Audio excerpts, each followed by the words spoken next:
Orang tua saya, ibu saya, coba bayangkan aja ketika itu, saking kasihan.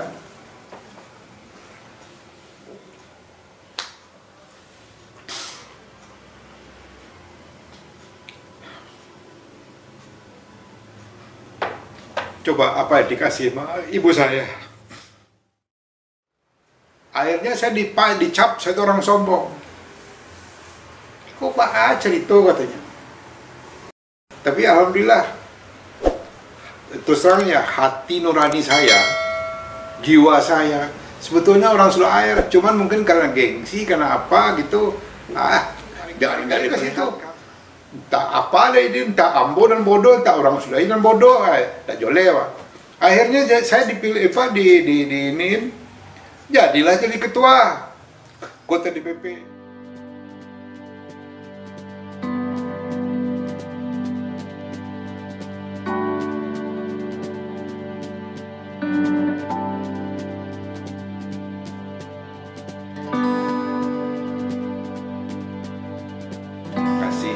Nama saya Zulher bin Zubir,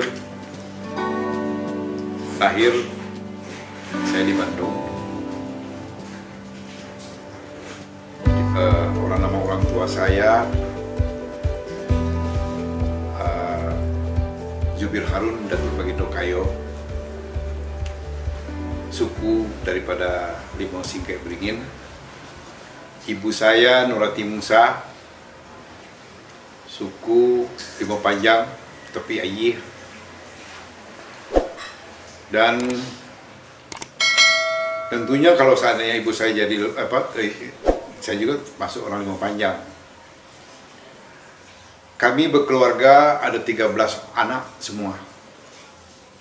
Jadi adik kakak tuh, saya nomor 3. Hampir 4 orang tuh meninggal. Saya sekarang ini paling besar yang masih hidup. Saya memang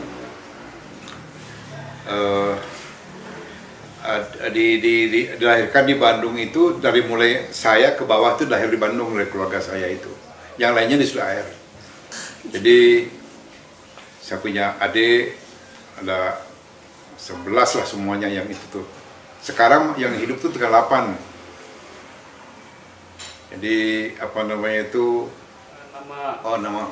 nama yang paling besar tentu sekarang saya masih hidup, saya sendiri Zulher bin Zubir. Yang kedua itu ada namanya si Upi, namanya si Upi, Julna Elti Zubir. Yang ketiga ada Rita Helmi namanya, tinggal di Jakarta. Yang keempat Henny.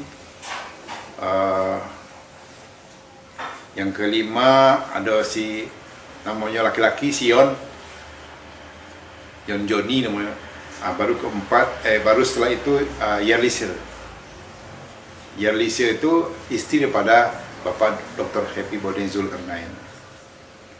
Setelah itu ada adiknya juga ya, yang masih hidup, itu adalah namanya Yurine.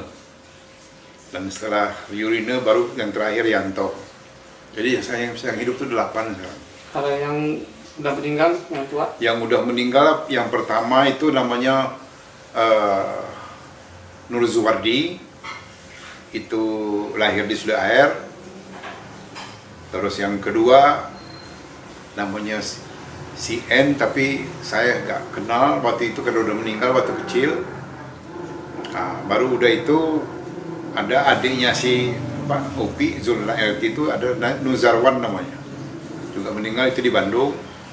Dan satu lagi meninggal namanya Arwen, adik daripada paling bungsu lah itu si Arwen tuh. Nah itulah yang saya kenal dengan keluarga saya. Terus apa lagi? Sejak kapan nih keluarga hijrah ke Bandung? Oh, saya nggak hijrah, saya lahir di sini. Orang tua saya tahun 1942 kalau nggak salah udah ada di Jawa. Waktu udah merantau ke Jawa, ke Jakarta atau ke Bandung atau kemana-mana lah. Tapi kalau di Bandung ini nampaknya orang tua saya itu tinggal di Bandung tuh mungkin tahun 50-an lah, nggak jelas begitu jelas tahun 50 karena lahir saya tahun 52. pernah jadi karyawan daripada Mendiang Rais Time, juga bekerja sama dengan Pak Godang, adiknya Pak Rais di Bandung ini. Alhamdulillah bapak saya ini ya jadi leveransir, bisnisnya adalah restoran dan konveksi, juga alat kantor. Ketika itu ya mungkin zaman itu mungkin bapak saya boleh katakan lumayan dan disebut-sebut maju lah. Nah karena mungkin soal rezeki kan kita nggak tahu, akhirnya ya hidup dengan sederhana lah terakhir ini orang tua saya. Oke. Menjadi anak seorang penghulu, apa yang Bapak rasakan? Saya terus terang aja, maaf, saya ini dulu waktu kecil-kecil tuh nggak suka sama orang sulit air sebenarnya. Sulit air itu apa? Soalnya kita kan nggak pernah tahu sulit air itu apa gitu. Yang jelas saya ini dirantau, bergaul dengan orang sini, dengan orang-orang Bandung, dengan apa? Ya kalau orang tua saya memang saya lihat selalu tuh bergaul dengan orang sulit air. Jadi seorang apa istilahnya itu suka ngumpul-ngumpul di rumah, suka silaturahmi. Kalau orang tua saya terus terangnya betul-betul asli sulit air. Silaturahmi itu nomor satu kan. Nah, tiba di saya mah nggak apa namanya itu, nggak masuk ke saya itu. Malah saya maaf, saya bukan apa-apa. Saya kadang-kadang suka nyeletuk, ngapain itu sulit air tuh, mandi di kali, mandi di ini. Saya mah akhirnya saya bukan orang sulit air, saya bilang orang Jerman gitu aja, orang apa, sambil iseng-iseng aja gitu. Apa didikan orang tua Pak In yang berkesan terkait sulit air? Ya, yang berkesan pada ini selalu saya dibawa-bawa kemana-mana sambil saya nggak ngerti. Saya bawa ke saudara-saudara silaturahmi, sementara saya nggak ngerti adat-adat sulit air itu. Pokoknya jauh lah dengan adat apa yang dikenal sulit air. Nah, terus apa namanya itu dikenal-kenalan dengan om serupa gini-gini. Maaf, dan saya tuh dasarnya memang saya nggak mau tahu itu. Jadi seolah-olah betul-betul asli orang rantau, bukannya orang sulit air. Nah itulah yang saya rasakan. Tapi alhamdulillah, terus terang ya, hati nurani saya, jiwa saya sebetulnya orang sulit air, cuman mungkin karena gengsi, karena apa gitu, nggak diperlihatkan waktu itu ya. Waktu itu nggak diperlihatkan bahasa itu. Nah itu yang saya berkesan. Nah makanya terima kasih pada orang tua saya, walaupun saya menjawabnya kayak gitu, orang tua saya mah ketawa-ketawa aja. Coba nanti lihat katanya, udah gede baru terasa kamu jadi orang sulit air. Itu kesan saya pada orang tua saya itu. Sekarang kamu boleh menghina-hina sulit air, mandi di kali, mandi tidak jelas macam-macam, jauh lagi, kampung lagi. Nah, cuman itu hati-hati ngomong aja. Nah itu yang saya kesan orang tua saya. Tapi Pak In tahu kan beliau itu seorang datuk pengurus? Waktu itu belum datuk. Waktu itu. Dan saya tuh datuk itu apa gunanya nggak tahu saya. Ya istilahnya itu, maaf, saya nggak ngerti lah. Ada sulit air itu datuk atau siapa. Gitu. Nah itulah yang saya punya. Nggak ada lah. Nggak tahu setelah itu ya. Saya juga nggak tahu ke depannya gimana gitu. Itulah yang saya tahu. Orang tua Pak In, khususnya bapak atau ibu, itu mendidiknya gimana? Disiplinnya gimana? Disiplin kalau sholat, kalau masalah sholat terutama itu, kalau nggak sholat tuh apa, lidi, rotan.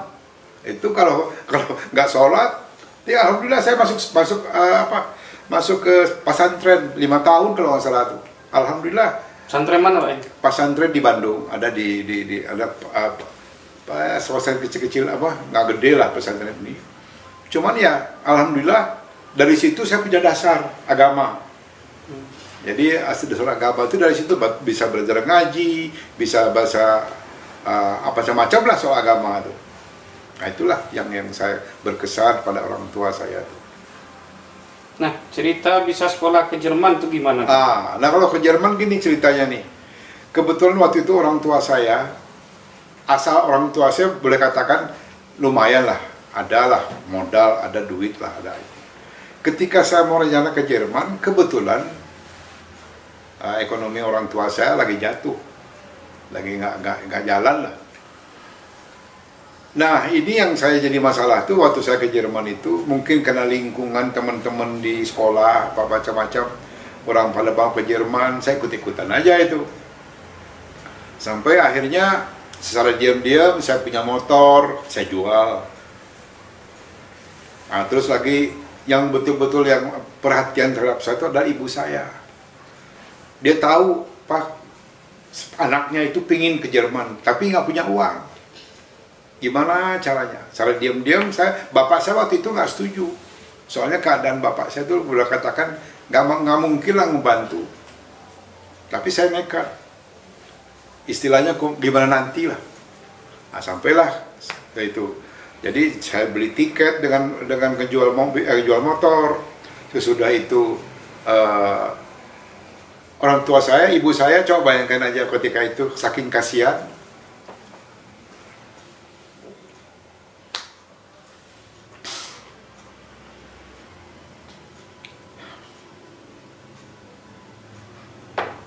Coba apa yang dikasih sama ibu saya? Baju batik sekodi. Baju batik sekodi. Dibawa saya ke Jerman, disangka mungkin laku, dijual sana, nggak laku lagi. Nah itulah namanya ibu sayang anak. Walaupun orang tua nggak punya uang, mungkin dengan doa, dengan apa. Kebetulan waktu itu ibu saya suka jualan baju, bahan-bahan batik, telekung, apa saya lupa lah. Nah dikasih modal batik. Nah, itulah modal saya pergi ke Jerman.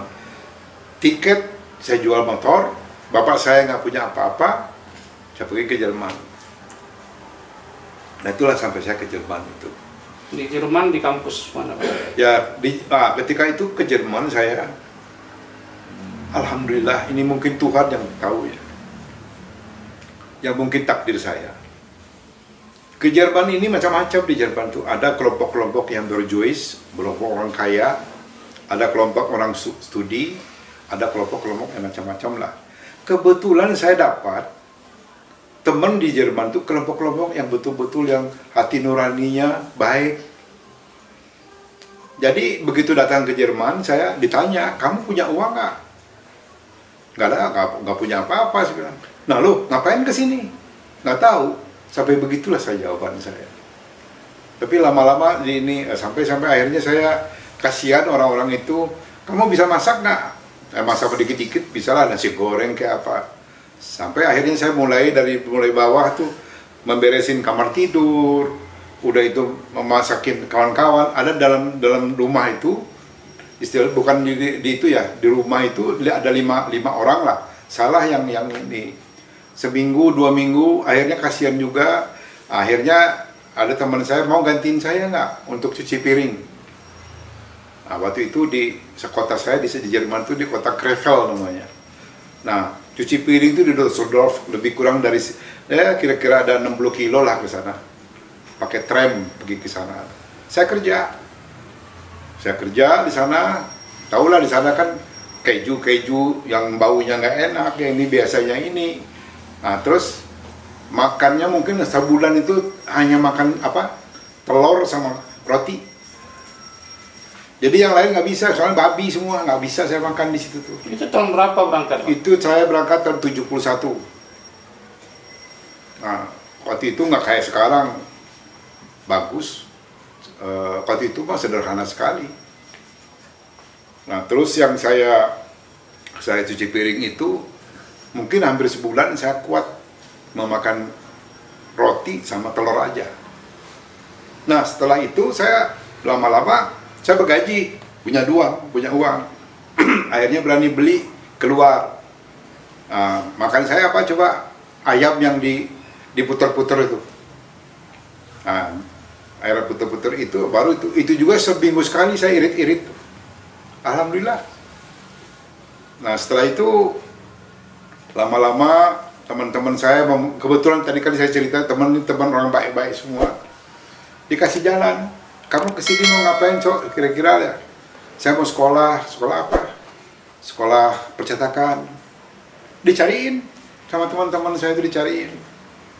Ah, dapat, tapi ada syarat di sana tuh. Harus praktek dulu setahun. Jadi praktek setahun saya, nah disitulah saya ngumpulin uang.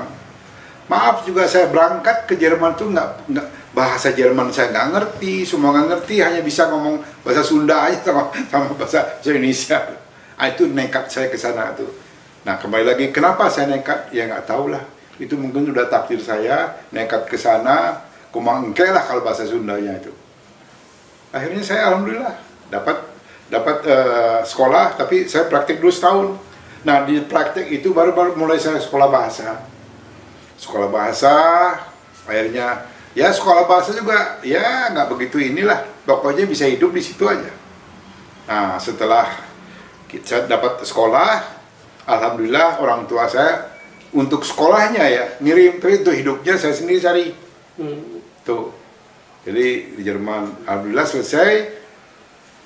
Nah kebetulan kita kan di Jerman ini, ya maaf ya saya bukan apa muji-muji. Kalau dulu zaman dulu tuh kalau udah sekolah di Jerman tuh seolah-olah sekolah apa gitu hebat. yang tahu kita aja di Jerman tuh saya bilang apa kerja apa di sana tuh, padahal cuci piring kerja itu kerja. Tapi kalau di Jerman, di mana Jerman semua katanya bagus. Tapi masih bisa bahasa Jerman. Kalau sekarang Jerman saya ngerti, cuma nggak bisa ngomong. Nah, itu karena mungkin nggak pernah dipraktekin ya. Nah, terus ya itu kesan-kesan doa, ada tamu, ada datang Pak Ibu almarhumah Haji Rosma Rais, ada Pak Rozali datang ke situ melihat saya lah, silaturahmi gini-gini. Ya itulah kesan-kesan itu saya. Akhirnya selesai tahun 73. Akademi kan cuma 2 tahun lah. Ya, tapi kalau itu diploma gelarnya itu aja. Nah itu saya sampai ke Jerman begitu. Ya itu untuk Oke. Selesai Jerman, pulang ke Indonesia ngapain? Pulang dari Jerman, ini boleh kan cerita saya dijodohin gitu? Cerahkan. Ya. Pulang Jadi ketika Pak Rozali sama Pak Ibu Rosma pergi ke Jerman, dibisik-bisikin saya tuh. Lo punya pacar nggak? Nah, emang kenapa? Saya bilang. Kalau pacar sih enggak, cuman nampaknya dijodohin sama ada orang Bandung ini. Oh nggak usah katanya, udah sama anak saya aja. Itu dikasihlah foto, dikasih foto. Saya juga nggak ngerti, pokoknya kumangke lah, istilah gimana nanti aja lah. Akhirnya pulang ke Indonesia, ya sesuai dengan apa diomongin dengan Pak Rozali dengan Pak Ibu Rosma tadi, saya lihat. Tapi sebelum itu karena saya dijodohin sama orang tua dengan orang Bandung tuh ke situ dulu, ternyata alhamdulillah ditolak di sana tuh. Ada Pak Rabli Padukosutan yang sekarang Tati itu adiknya tuh. Nah waktu itu dijodohin, cuman kalau jodohin orang saya kan gini pakai bubur kan. Nggak ada kita ketemu kayak bubur aja. Kok pai ke Lodogori itu ada lagi bubur tando kan itu. Nah, itu jadi itu saja. Akhirnya ditolak sama dia. Akhirnya saya balik ke Jakarta. Ke Jakarta, rupanya di Jakarta ya lada tunggu. Waktu itu saya masih muda, 22 tahun kalau misalnya kawin 23. Masih muda-muda lah. Nah, saya kerja di perusahaan asing. Ketika pulang dari sini diterima oleh perusahaan asing di Denmark atau apa istilahnya, East Asiatic Company. Sempat 2 tahun lah kerja di situ. Nah, ketika saya dijodohkan dengan itu, saya maaf ya saya bilang, saya nggak ngerti adat, nggak ngerti apa. Jadi kalau pacaran, dia aja dituju. Jadi nggak ada saudara nenek mamanya, mama tuh apa istilahnya, assalamualaikum, nggak ada itu saya tuh. Akhirnya saya dicap saya itu orang sombong. Kok Pak cerita katanya. Iyo kawin kalau kami itu sekeluarga. Bukannya dia aja.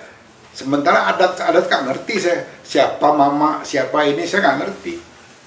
Akhirnya di tengah jalan saya ditolak. Kalau begini caranya katanya nggak usah diterusin. Ketika itu kan, akhirnya yang calon istri saya itu disuruh pergi ke Inggris setahun. Nah, sementara karena awak ya penyakitnya mungkin cita-cita monyet apa terus surat menyurat terus koran. Nah, itu dulu ceritanya. Jadi akhirnya karena mungkin kita lebih dekat sama anaknya itu, akhirnya dikawinin. Kok tidak bisa lah. Awak mesti copet-copet kawin itu lah. Nah, itulah cerita saya kawin dengan si.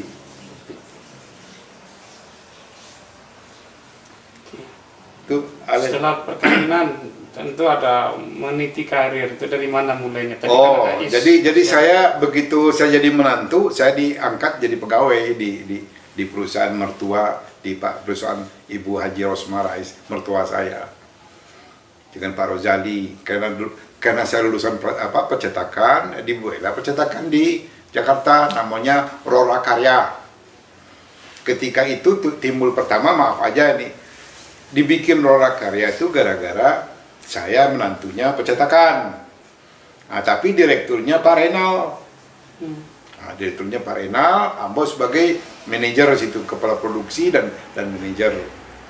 Nah, lebih kurang 5 tahun saya kerja di situ.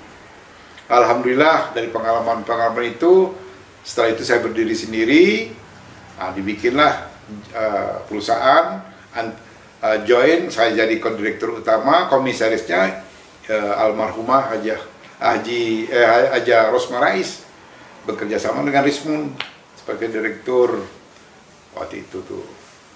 Nah, rupanya ada kuat lama, nggak sampai 2 tahun, akhirnya saya berdiri sendiri. Karena saya pergaulan saya ya namanya pengusaha, bergaul dengan maaf aja dengan cendana, bergaul dengan gubernur. Waktu itu saya masuk HIPMI dan juga terakhir masuk Kadin. Nah, pergaulan saya di HIPMI itu yang agak-agak mulai itu. Saya masukin HIPMI juga Pak Renal, ipar saya masukin, Pak Renal masukin. Tapi pergaulan saya berbeda, Pak Renal dengan senior, saya dengan muda-muda. Jadi ya alhamdulillah lain dipercaya sama orang cendana lah. Secara diam-diam bahwa saya jadi ini di PDK waktu itu. Nah, disitulah mulai awal karir naik itu. Bisa dekat sama keluarga cendana kenapa? Itu karena nama baik. Jadi kebetulan ada teman-teman menceritakan bahwa saya bahwa itu ada namanya Pak Zul Herfin, katanya gini-gini bisa dibitin. Nah, itu dipanggil. Tapi itu pemanggilan itu ketika saya habis dari Malaysia. Jadi saya tuh ke Malaysia dulu. Kok bisa nyasar Malaysia? Di Malaysia itu mungkin kami ya keluarga kami itu kurang happy lah, kurang bahagia.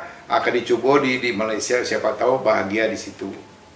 Nah, ternyata nggak bahagia, piti habis, kalau habis, segala dijual, dan itu mobil dijual semua untuk membangun di Malaysia, bikin restoran, bikin macam-macam lah di situ. Barangkali restoran itu, akhirnya habis, nggak punya.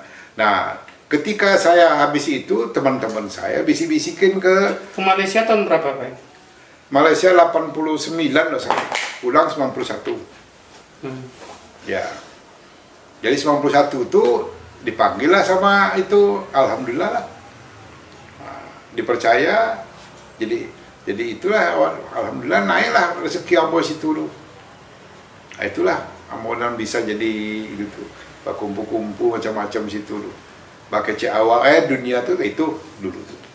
Nama perusahaan yang didirikan? Perusahaan saya namanya Karya Putri Wardani. Artinya? Ya. Karya Putri Wardani ini nama orang rumah lah. Nunung kan namanya Kusuma Wardani namanya itu. Nah, itu pakai Karya Putri Wardani. Nah itu ditujukan pada anak Ambo yang produksi dulu. Oh. Itu ceritanya tuh tahun 95 kalau Sama Bu Nunung kapan nikah? saya Mbak Nunung 93 menikah, saya cerai dengan mantan saya itu 92. Oke. Ya, tuh. Jadi 93 kawin, nah, beranak 2. Yang pertama perempuan namanya Adinda Putri Wardani Subir, dan yang kedua Muhammad Adrian Putra Zubir. Nah itulah. Dari istri pertama? Yang istri pertama itu yang paling besar adalah namanya Rianto Herdian Zubir. Sekarang di Bank Mandiri kerja. Dan sekolahnya juga dulu di Amerika, mungkin sekitar 10 tahun lah. Dari mulai S1, S2, dan college sebelumnya. Dan bekerja sekalian di situ, ada pengalaman kerja ada. Dan kedua Rinto Herdian Zubir juga begitu, 10 tahun di situ. Tapi sebelum ke Australia, ke Australia dulu. Australia mungkin 1 tahun 2 tahun, baru 10 tahun di Amerika. Ya, alhamdulillah lah itu. Nah itulah anak-anak saya, jadi 4 anak-anak saya tuh. Istri pertama dijodohkan, istri istri kedua gimana ceritanya? Kalau istri yang pertama, memang ya itu tadi udah cerita bahwa saya dijodoh-jodohin sama ibu, itunya lah, pak orang tua lah. Nah, yang kado kedua ini, alhamdulillah kebetulan istri saya ini satu sekolah, satu dosen itu di Unpar di Parahyangan, namanya Happy Bone. Nah, itulah yang mulai menjodohkan saya. Nah, jadi alhamdulillah sampai sekarang ya kita masih solid, masih bahagia lah. Insya Allah sampai mati lah itulah. Dari benci sulit air bisa aktif ini sampai saya jadi ketum. ada cerita yang saya tadi kan saya cerita masalah saya bencinya bukan main macam-macam gini-gini. Saya ketika saya punya istri orang sulit air, maaf, orang katakan satu orang sombong. Bukan sombong sebenarnya, dasar Ambo tuh bapak saya Datuk, ibu saya paling nomor 1 silaturahminya. Orang masyarakat lah. Nah, kok ke saya kayak gitu? Bukannya saya ini, mungkin saya dengan keluarga dulu kurang harmoni, kurang apa ya istilahnya. Jadi takut ya bini, maaf ya saya cerita, takut bayi istri, jadi takut juga sama orang sulit air. Takut ada apa-apa, makanya saya menghindar terus. Maka disebut saya itu sombong. Begitu cerai dengan ini, bebas saya. Alhamdulillah istri saya juga nggak mau inilah, nggak mau apa istilahnya ikut gitu-gituan. Jadi gimana aslinya keluar, itu sebetulnya asli saya. Bermasyarakat, silaturahmi, apa itu bang dasar saya. Saya ketahuan saya di SMP, di SMA, saya dengan teman-teman bergaul. Begitu saya kawin dengan itu, memang kurang bergaul, takut ya istilah, takut istri lah kasarnya. Jadi saya ini ya, takutnya pokoknya ada masalah-masalah apa yang diomongin, mendingan saya diem. Tuh. Jadi sejak kawin sama Nunung ini yang sekarang ini, saya bebas mau ngomong apa juga. Nah, jadi itulah jadi tadi yang namanya kualat itu keluar. Jadi saya ngejari-jarikin sulit air itu gara-gara kualat, akhirnya jadi ketua umum. Nah itu jadi ketua umumnya nggak segampang dia jadi ketua umum. Dulu saya tuh kata orang ya bahwa saya ini berduit apa gini-gini. Diajak sama kawan-kawan, ada namanya Sudirman Kadim. Nah, dibawa ke sulit air. Pertama bikin membantu radio di sulit air tuh, radio Galundi itu. Sayang baik itunya, istilahnya saya bantu lah. Ternyata tengah-tengah jalan nggak ada hasilnya. Akhirnya saya membuat MTQ itu. Alhamdulillah berapa tahun saya jalankan terus. Yang koordinatornya pertama Sudirman Kadim, terakhir tuh si Listo. Itu. Nah, tahu-tahu gitu, kebetulan Pak Rozali, mertua saya ini ngerti saya, bagaimana keadaan saya, gini-gini saya, maka ditarik saya jadi ketua di Bandung, ketua SAS Bandung. Nah di situ jadi ketua SAS Bandung. Akhirnya ya udah, dan tujuannya sebetulnya apa? Pak Rozali mungkin yakin bahwa saya jadi ketua ini bisa membangun gedung SAS di Bandung ini.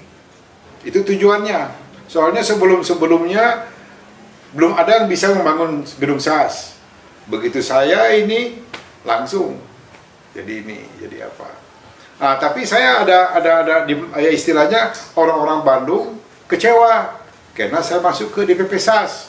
Nah, ini kerjanya Pak Sudirman Kadim nih kerjanya nih. Nah, Pak Sudirman Kadim bisik-bisikin itu apa namanya itu jadi ketua DPP, Pak. Saya maaf ya, ngerti juga enggak, bergaul juga enggak, semua enggak. Cuma ditarik-tarik aja ke situ. Entah apa deh ini, entah ambo dan bodoh, entah orang sudah dan bodoh, tak joleh, Pak. Akhirnya saya dipilih jadilah jadi ketua kota DPP.